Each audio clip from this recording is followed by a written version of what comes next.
Concept du système du ventilateur. Dans le cours de formation ventilation pulmonaire, naturelle et mécanique, nous avons appris que la ventilation pulmonaire artificielle avec pression positive était réalisée par un changement intermittent de pression d'ouverture des voies aériennes entre la pression de base et la pression de pointe. Une fois que vous aurez étudié ce cours de formation, vous serez en mesure d'expliquer comment la variation de la pression d'ouverture des voies aériennes, ou PAO, est générée. Le concept sous-jacent d'un système de ventilateur. Les conditions requises pour le bon fonctionnement d'un système de ventilateur. La ventilation pulmonaire artificielle, ou ventilation mécanique, peut être réalisée à l'aide de l'un de ces trois principes de fonctionnement. Le graphique du haut représente la forme d'onde de pression de l'IPPV ou ventilation intermittente à pression positive. Selon ce principe, une pression positive d'ouverture des voies aériennes, ou PAO, est appliquée de façon intermittente au-dessus de la pression de base, représentée ici en rouge. La PAO positive pousse le gaz aspiratoire dans les poumons. La pression de base est appelée pression expiratoire positive, ou PEP, et est généralement supérieure à la pression atmosphérique locale. Le graphique du milieu représente la forme d'onde de pression de l'INPV ou ventilation intermittente à pression négative. Selon ce principe, une pression alvéolaire négative, ou PALV, est appliquée sous la pression de base. La PALV négative aspire l'air des poumons. La référence est généralement la pression atmosphérique locale.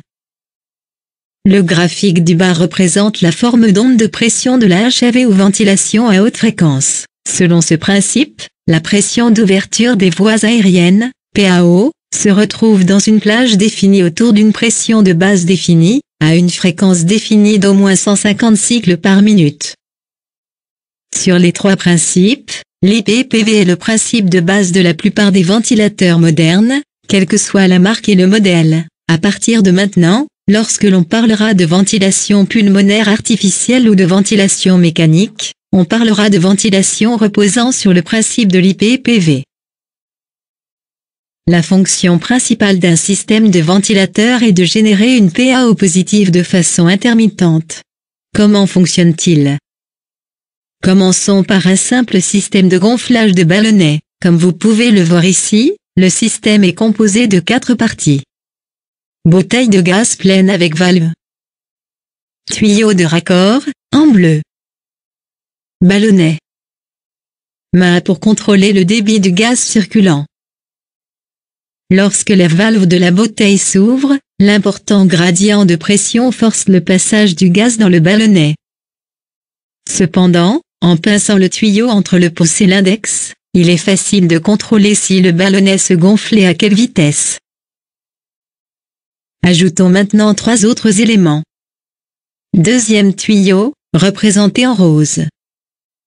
Pièce en Y. Deuxième main de contrôle B. Maintenant que le système de gonflage du ballonnet est modifié, est-ce que vous voyez que nous avons créé un modèle très simple, mais totalement opérationnel, d'un système de ventilateur IPPV? Gonflage du ballonnet. Si la main A ouvre le tuyau bleu et la main B ferme le tuyau rose en même temps, la pression du tube devient supérieure à la pression du ballonnet. Le gradient de pression pousse alors le gaz dans le ballonnet qui se gonfle. Dégonflage du ballonnet. Si la main A ferme le tuyau bleu et la main B ouvre le tuyau rose en même temps, la pression du tube devient inférieure à la pression du ballonnet en raison de la force de rebond élastique de la paroi du ballonnet. Le gradient de pression expulse alors le gaz du ballonnet qui se dégonfle.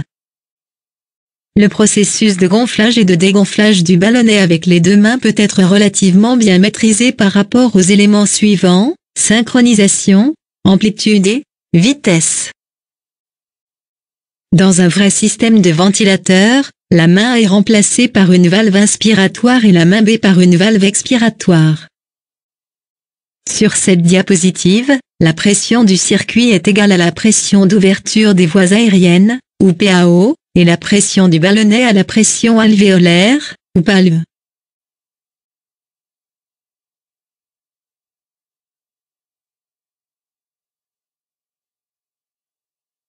Gonflage du ballonnet. Lorsque la valve inspiratoire s'ouvre et que la valve expiratoire se ferme, la pression du circuit devient plus élevée que la pression du ballonnet et le gaz est poussé dans le ballonnet. De ce fait, le ballonnet grossit. Dégonflage du ballonnet. Lorsque la valve inspiratoire se ferme et que la valve expiratoire s'ouvre sur l'air ambiant, la pression du circuit chute en dessous de la pression du ballonnet et le gaz est expulsé du ballonnet. De ce fait, le ballonnet rétrécit. Le contrôle de la valve sur un vrai système de ventilateur est plus compliqué que cela, mais le principe de base reste le même.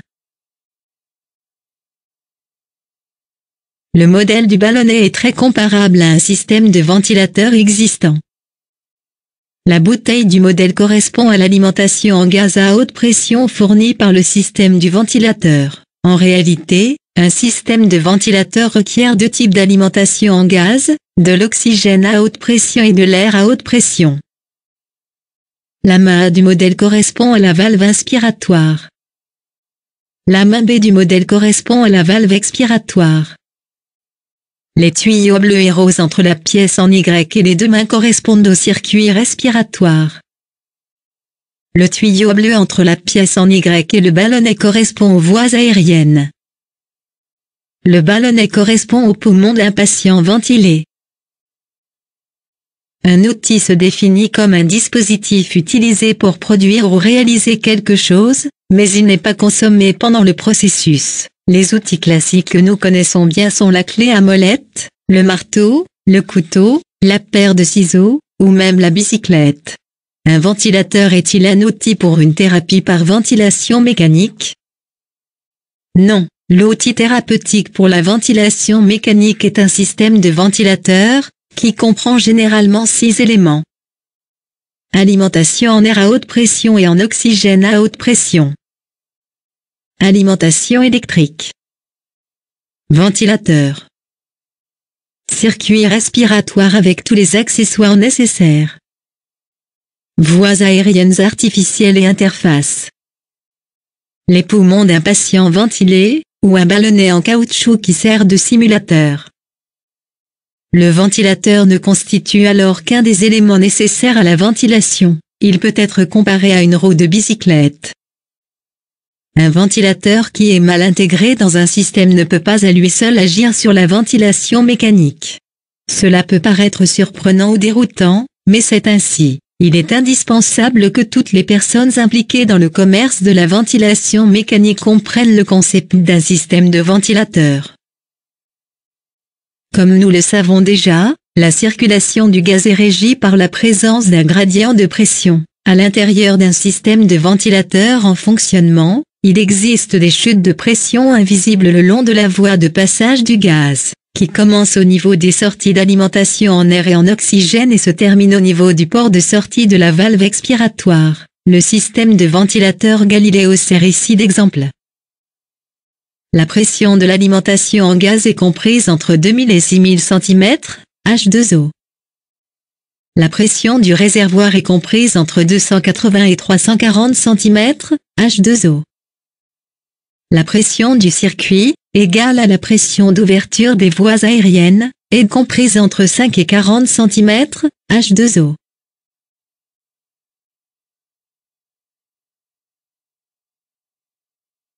La pression ambiante est de 0 cm, H2O. Pour qu'un système de ventilateur remplisse correctement son rôle, il est indispensable qu'il accède à ces plages de pression et les maintienne. Il est important de préciser, mais cela est rarement le cas, que le fonctionnement d'un système de ventilateur dépend de plusieurs facteurs. En d'autres termes, le système peut fonctionner comme indiqué uniquement lorsque toutes les conditions requises sont remplies. Conditions requises. Toutes les accessoires requis sont présents et fonctionnent correctement. L'ensemble du système est configuré correctement et en toute sécurité. L'alimentation en air et en oxygène est continue et stable dans la plage de pression spécifiée. L'alimentation électrique est continue et stable dans la plage de tension spécifiée. Le système ne présente pas de fuite de gaz importante. la voie de passage du gaz ne présente pas d'obstruction importante. Les poumons du patient peuvent être gonflés.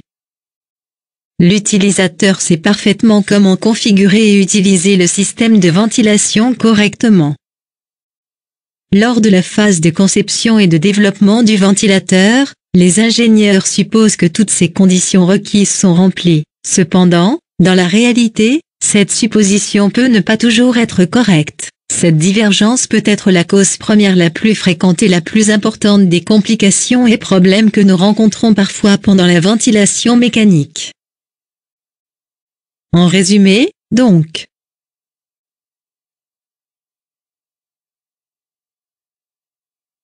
dans le dernier cours de formation ventilation pulmonaire, naturelle et mécanique, nous avons appris que la ventilation pulmonaire artificielle était réalisée par une variation de la pression d'ouverture des voies aériennes, ou PAO. Dans ce cours, nous avons transformé un système de gonflage de ballonnet en un modèle simple mais totalement opérationnel de système de ventilateur. Ce modèle nous a permis de comprendre comment une variation de PAO pouvait être générée pour gonfler et dégonfler un ballonnet de façon intermittente. En outre, nous avons découvert un concept important du système de ventilateur. Nous savons maintenant que l'outil pour la thérapie par ventilation mécanique est le système de ventilateur et que le ventilateur ne constitue qu'un seul élément requis dans le système.